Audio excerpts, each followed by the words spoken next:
दोस्तों ये वीडियो देखने से पहले आप हमारा चैनल ज़रूर सब्सक्राइब करें और घंटी का बटन दबाएं ताकि हर नई आने वाली वीडियो आपको पहले मिल सके। औज़ु बिल्लाहि मिनश शैतानिर रजीम, बिस्मिल्लाहिर रहमानिर रहीम। अल्लाहुम्मा सल्लि अला मुहम्मद व आले मुहम्मद बिअददिल मुज़म्मिल वल खसाइस। नाज़रीन PRTV अस्सलामु अलैकुम। नाज़रीन, हम तस्वीर हमज़ात के सिलसिले की तीसरी वीडियो के साथ हाजिर हैं और मैं उन तमाम दोस्तों का शुक्रिया अदा करता हूँ जिन्होंने हमें पज़ीराई दी। और सबसे अच्छी बात है कि आप लोग वीडियो को शेयर कर रहे हैं और शेयर करने की आदत डालें, क्योंकि जितने लोग इससे फ़ायदा उठाएंगे तो उसका सवाब आपको मिलेगा।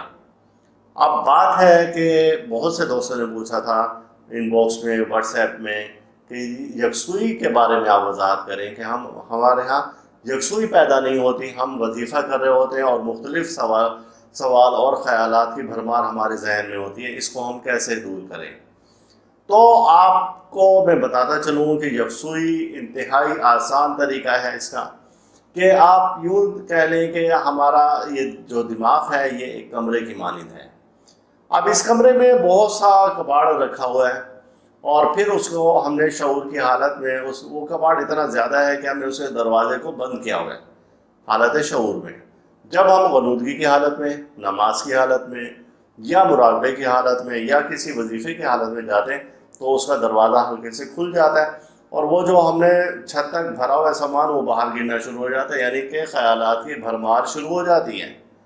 अब जब हम नमाज़ पढ़ रहे हैं तो एक तरह से हमारी बॉडी में नमाज का सॉफ्टवेयर इंस्टॉल हुआ है। हम रुकू सजदा सब कुछ कर रहे हैं, तिलावत कर रहे हैं, बाद औक़ात भूल जाते हैं कितनी सूरत पढ़ी, क्या सूरत पढ़ी, रकात भूल जाते हैं। बॉडी में वो सॉफ्टवेयर सिर्फ चल रहा होता है, हमारा जो पढ़ने का है वो हम भूल जाते हैं। इसी तरीके से जब कोई वजीफ़ा कर रहे होते हैं तो वो सॉफ्टवेयर इंस्टॉल होता है, वो उसी तरह से चलना शुरू हो जाता है और फिर उसके बाद हम भूल जाते हैं वजीफ़ा कौन सा पढ़ रहे थे, कितनी तादाद पढ़ ली और कैसे पढ़ लिया। तो ये यकसुई ना होने की वजह से है। अब इसमें सबसे पहला आपने कदम ये उठाना है, अगर आप तस्कीर हमज़ात का चाहते हैं या तस्कीर मौक़लात का चाहते हैं या रूहानियत में आपने बुलंदी चाहते हैं, तो आपने एक काम करना है कि ये जो दिमाग जिसे मैंने आपको बताया कि कमरा है, तो आपने इसकी सफाई करनी है। सबसे पहले इसकी सफाई आप कैसे करेंगे कि आपने वो ख़यालात जो कि आपको नींद की हालत में या सुकून की हालत में बेतुके आना शुरू हो जाते हैं, उनको आप खुद बोल कर निकालें। और वो तरीका ऐसा है कि आप अकेले तन्हा जगह पर चले जाएं, आप बोलें, बेतुका बोलें, बहुत बोलें, बहुत बोलें, बहुत बोलें, यहाँ तक कि चंद दिनों बाद या चंद हफ्ते बाद आपके पास बोलने को कुछ ना हो जाए, रह जाए। वो लोग जो कि डिप्रेशन का शिकार होते हैं, वो लोग जिनको ब्रेन हेमरेज हो जाता है, फालिज हो जाता है, उसकी मेन वजह क्या है?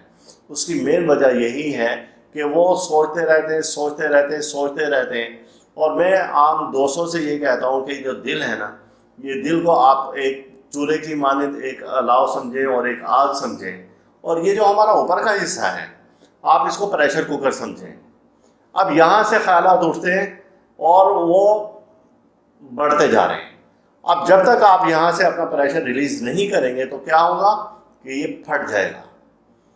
और फिर क्या होगा कि आपके इससे पहले क्या होगा कि आपको यकसुई नहीं रहेगी। तो आप उस प्रेशर को रिलीज़ कैसे करेंगे? आपने बैठकर बोलना है, बोलना है, बोलना है, बोलना है और बेतुका बोलना है।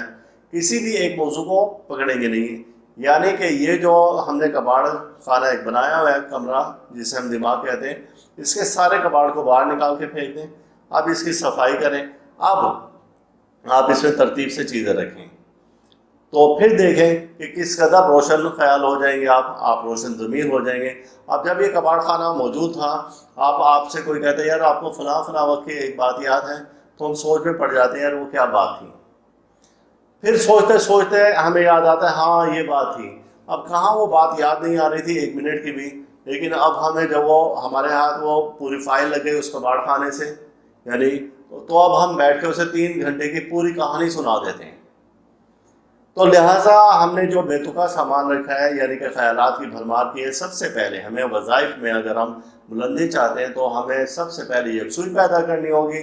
और यकसुई पैदा करने के लिए सबसे पहले हमें इस कबाड़ खाने को, यानी कि अपने दिमाग से ख़यालात को निकालना होगा, तो कामयाबी होगी। वरना دوسری صورت میں آپ وظائف کر رہے ہوں گے، حاصل وصول کچھ نہیں ہوگا، کیونکہ بیشتر لوگوں کے ساتھ ہوتا ہے، وہ کہتے ہیں کہ ہم پڑھ رہے ہیں کر رہے ہیں تو ہمیں کچھ نہیں۔ یہی وجہ ہے کہ بزرگ اولیاء اللہ جب وظائف کرتے تھے تو وہ شہر سے دور، آبادی سے دور، جنگلوں میں، پہاڑوں میں، بیابانوں میں چلے جاتے تھے کہ دنیا داری سے ہٹ کر پھر وہ وہاں پر یکسوئی قائم کرتے تھے، پھر وظائف کرتے تھے، پھر جب انہیں کچھ وہاں سے حاصل وصول ہو جاتا تھا تو واپس پھر وہ دنیا داروں میں آتے تھے اور پھر لوگوں کو دین کی طرف راغب کرتے تھے۔ لہٰذا سب سے پہلا آپ یہی کام کریں گے کہ یکسوئی پیدا کریں گے، چاہے آپ نے تذکیر حمزات کرنا ہے، تذکیر موکلات کرنا ہے، یا کوئی بھی روحانی وظیفہ کرنا ہے تو آپ یہ ضرور کریں گے۔ اور اس کے بعد انشاءاللہ تعالی ہم نئی ویڈیو کے ساتھ حاضر ہوں گے، اور انشاءاللہ تعالی آپ کو پھر مزید معلومات دیں گے جیسے آپ ڈیمانڈ کریں گے اس کے مطابق۔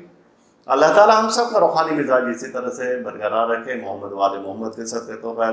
اللہ تعالیٰ آپ کو ہر دکھ سے، درد سے، رنج و غم سے، بیماری سے، حادثہ سے، مصیبت سے، پریشانی سے محفوظ رکھے۔ اللہ حافظ۔ ویڈیو کو لائک کریں اور ساتھ ہی سبسکرائب کا بٹن دبائیں اور گھنٹی کا بٹن دبائیں تاکہ ہر نئی آنے والی ویڈیو آپ کو مل سکے۔